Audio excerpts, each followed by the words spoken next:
Keythedral is a worker placement game for 2 to 5 players that takes about an hour to play, maybe an hour and a half depending on analysis paralysis.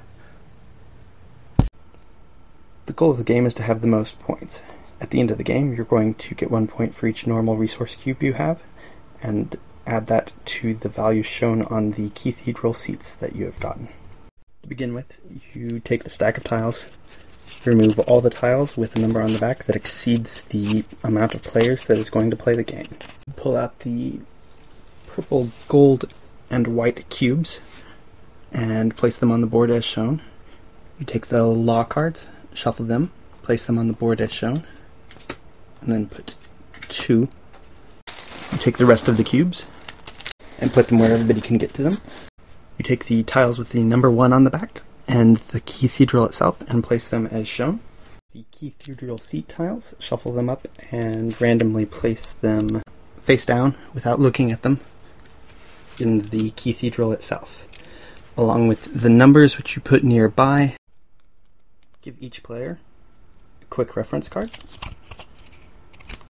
a player screen in their color to hide their components, 3 fences in their color, 10 worker markers in their color, they're all different, and 5 houses in their color, numbered 1 through 5, with the cottage side and the manor side.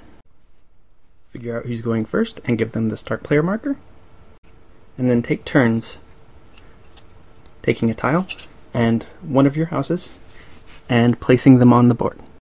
You have to leave the tiles in a grid form. You cannot do this. That's so that you can place the houses in between the tiles. Players will continue doing this until all the houses are placed.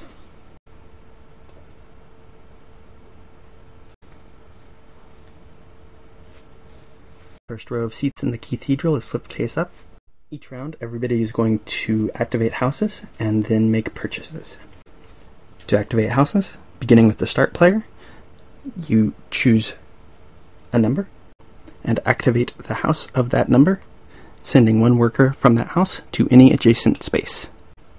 Then the next player, clockwise around the table, does the same with that same numbered house, and so on. Then the next player chooses a number until all the numbers are activated. You cannot place a worker where another worker already exists. Once every house has been activated and 1 worker has come out, all the tiles produce 1 cube matching their color, except for the quarries, which for some reason produce black cubes, and the players collect their cubes. Players can now begin making purchases, such as buying seats in the Keythedral, improving their house to a manor so that it sends out 2 workers when activated, building a fence along the edge of somebody else's house to stop their worker from coming out, breaking down a fence, buying craft cubes from the board with the purple, gold, and white cubes, trading 2 resources for 1 normal resource, or buying a law card. Buying a law card or passing ends your turn for the purchasing round.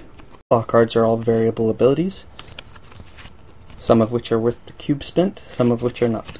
Then the next player to the left is handed the start player marker, and they must immediately auction it off to the highest bidder. They are allowed to bid themselves, and in fact they win ties. Then you begin again with choosing numbers and sending workers out from their houses to collect cubes. When 1 row of seats has been claimed, the next row is flipped face up. When all the rows of seats have been claimed, the game ends. Players add up the seats they have earned and the cubes they have remaining.